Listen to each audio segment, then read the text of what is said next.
सुने हैं ना ये सॉन्ग? कितने आदमी सुने हैं? अपना अपना हाथ ऊपर कीजिए। क्या बात है, बड़ा प्यारा भाव में था। लॉकडाउन में मेरा ये सॉन्ग आया था और यहाँ का सबसे पहले जो भी डीलर होंगे अपने दिल पे नहीं लेंगे, सिर्फ मनोरंजन के लिए ये सॉन्ग बनाया गया था और खुशियाँ में बांट देना है। कि आगे मोदी जी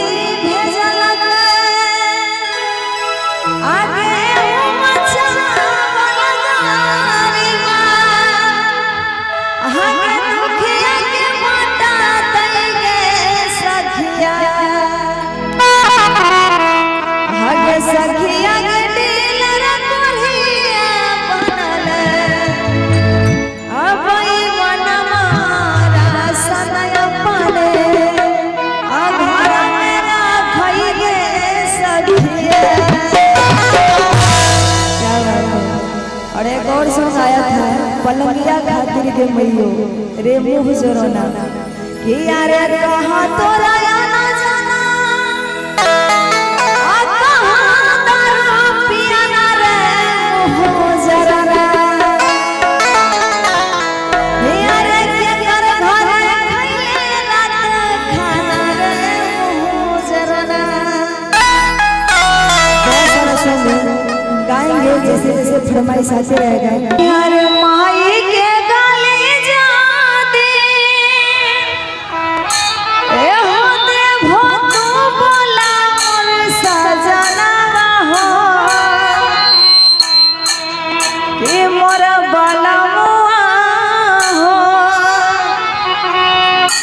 छोलनी से तोड़ दे बालो मोर बालो, छोलनी से तोड़ दे बालो। माई के गाली जाती, माई के गाली जाती, देखो तू बोला मोर सजना मोर बालो, छोलनी से तोड़ दे बालो।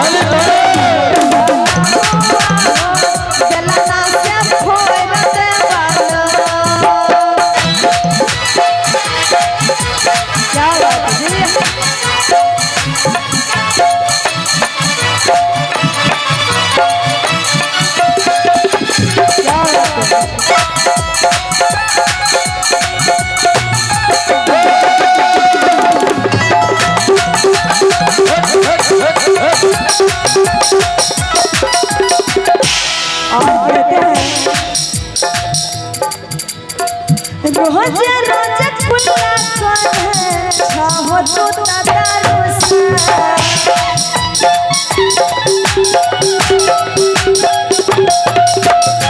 मोहन लेना बात हमारा मन का झाड़ू से।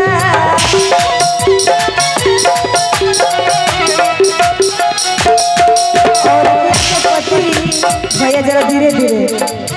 औरतिया के पति बड़ा प्यार कर रहे थे, रोज घर आयल पी खा के अब बेचारी के बड्ड मार मारल।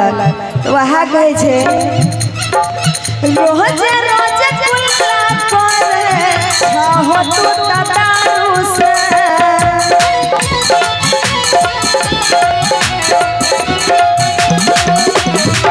मोहन जाना बात हमारा बने झाड़ू से।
कहती है कि तो जे हमरा माय बाप के गाड़ दे छो, हमर माय बाप सुने ला आबै छे यहाँ, तोरे माय बाप न सुनै छ। और बेचारी बड़ा प्यारा भाव में कहे छे,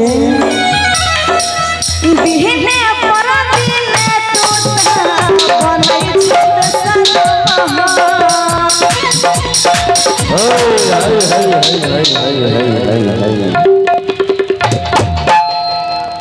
एना जे सरकार खखरी जका उड़ियाई छियै, एखन बड बाकी छै, रिकॉर्डिंगो हेतै, किया जाइ छियै। बैसू अपने सब, जतेक देर बैसबै जतेक देर चलतै नीक नीक। आओ सुनी उषा यादव वह कहे छे जे हमर माय बाप तो सुने ला नहीं आवे छ। और बेचारी बड़ा गुस्सा में रहे छे कि आई तोरा छोलनी से मुँहे फोड़ देबा, अगर तो हमरा माय के गाड़ दिल हो तो हमरा एहन गुस्सेदार कहीं नहीं मिलता। आ कहे छे कि अरे अपने में राजा जी तू कहर सरमा।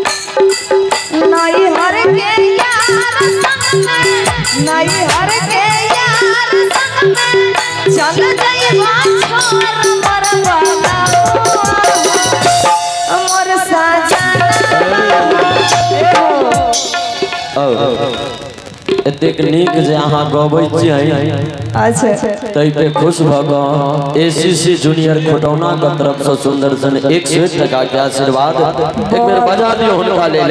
उनका बहुत बहुत धन्यवाद हमरा तरफ से। वह कहे छे यार नहीं हर के यार संग में चल जइबा छोरा मोरा बाला। ए हो जायदा तू एने ओने करबहो ना, गुस्सा उठते ना त नहरा के यार संग में की करबे, चल जेबा तोरा छोड़ के त आस्करे घंटा डोलबत रहियो। डोलबैत रहियो कहो यार नहीं हर के यार संग में चल जइबा छोरा मोरा बाला। मोर साजना बेलना से